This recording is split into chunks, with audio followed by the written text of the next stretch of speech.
pikiran jahat akan menghasilkan penderitaan. Pikiran suci akan menghasilkan kebahagiaan. Jelas ya, kalau ditanya ingin penderitaan atau ingin kebahagiaan? Jawabannya ingin kebahagiaan. Tapi kenapa kebahagiaan yang kita rindukan itu kok gak datang-datang? Karena antara keinginan dengan praktek untuk mencapai keinginan tidak sinkron. Keinginannya ingin bahagia, tetapi yang dilakukan adalah terus ya memproduksi pikiran jahat, kata-kata jahat, dan tindakan jahat. Yang hasilnya adalah penderitaan.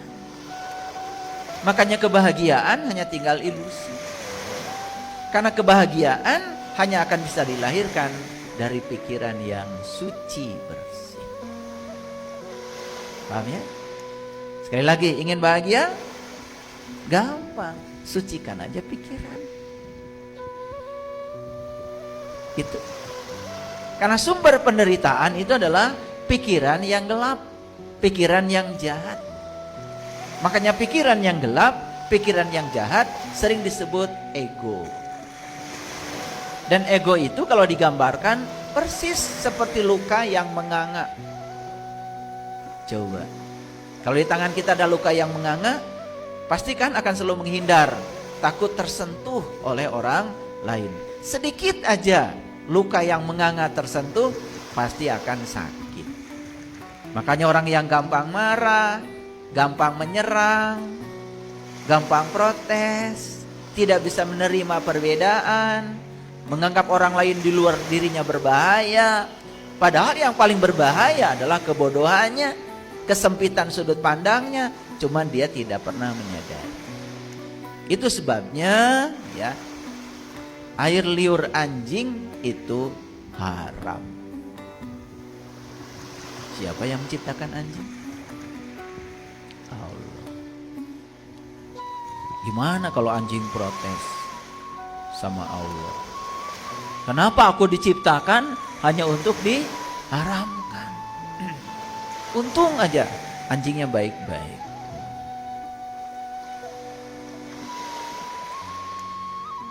Ayo mikir. Itu simbolik. Anjing yang itu sih tidak terlalu berbahaya. Apa bahayanya sih dia? Tidak berdaya.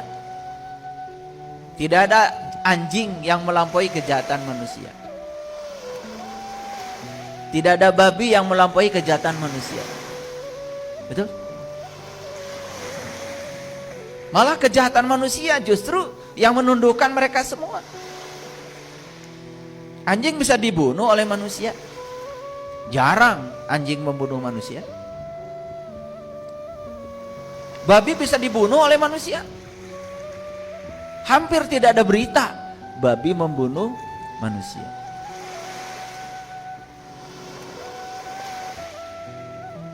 Jadi itu ada bahasa simbolik di situ.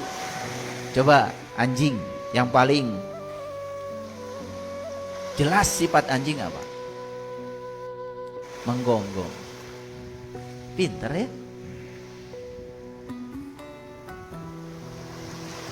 Apa sifat anjing yang paling utama? Menggonggong. Pertanyaan kedua, kapan anjing menggonggong? Ketika ada yang tidak dikenal. Kalau yang datang yang kenal, gak digonggong, dicium-cium malah. Tapi kalau ada yang tidak dikenal, dia gonggong. Jadi yang berbahaya itu sifat itu. Itu yang najis. Begitu ada yang tidak dikenal, digonggong. Begitu ada yang berbeda dengan dirinya, digonggong. Begitu ada yang tidak sama, digonggong. Jadi yang suka menggonggong, menyebarkan hoax, fitnah, menyerang orang lain yang berbeda dengan dirinya karena dia tidak kenal, itu namanya, saya nggak tega. Silakan beri nama sendiri. Tapi saya cuma membuat ilustrasi. Yang najis itu. Sekarang saya mau nanya, kapan gonggongan anjing membuat lingkungan menjadi hiruk pikuk? Gak ada. Tapi gonggongan orang-orang yang sempit sudut pandangnya, gonggongan orang-orang yang suka menebar fitnah, itu yang merusak bumi kita. Ketentraman bumi ini bisa dirusak oleh mereka-mereka yang suka menggonggong. Dasar. Gak tega saya. Silakan teruskan kalian mah tega ya. Saya gak tega, cuman saya membuat ilustrasi aja. Jadi kalau kita berbicara najis, tidak najis, itu kaitkan dengan dampaknya. Mana sih yang lebih najis? Air liur anjing atau fitnahan yang keluar dari mulut manusia yang mengatakan dirinya lebih mulia daripada binatang, tetapi yang dikeluarkan dari mulutnya adalah produk dari pikiran jahatnya sendiri. Itu yang najis. Karena agama itu akal. Karena agama akal harus dicerna dengan akal. Nah, oleh karena itu, maka jaga pikiran kita supaya tetap suci. Jaga pikiran kita jangan sampai menyelinap ke dalam pikiran kita pikiran-pikiran jahat, karena itu akan menghasilkan kata-kata jahat dan itu akan menghasilkan tindakan jahat dan tidak bisa disangkal lagi di belakangnya bukan kebahagiaan tapi penderitaan. Pernah dengar ada orang masuk penjara karena mengeluarkan kata-kata yang tidak senonoh dan kemudian dianggap pencemaran nama baik? Pernah? Itu sudah cukup, itu jelas ya. Makanya hati-hati ya. Saya mengingatkan lebih dalam lagi, bukan hati-hati dengan perkataan, hati-hati dengan pikiranmu. Karena itu adalah sumber perkataan yang berbahaya. Makanya di dalam Al-Quran dikatakan, ciri ahli surga itu sudah kelihatan. Dari apa? Dari apa yang dikatakannya.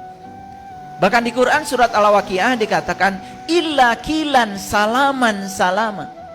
Tidak ada yang keluar dari mulutnya kecuali ucapan yang damai dan mendamaikan. Bukan ucapan yang penuh dengan kebencian. Jelas ya? Teko tidak mengeluarkan kopi kalau isinya susu. Jadi apa yang keluar dari mulut teko, itulah yang ada di dalam teko. Jadi yang keluar dari sini, itu gambaran ada masalah sebetulnya di pikiran kita.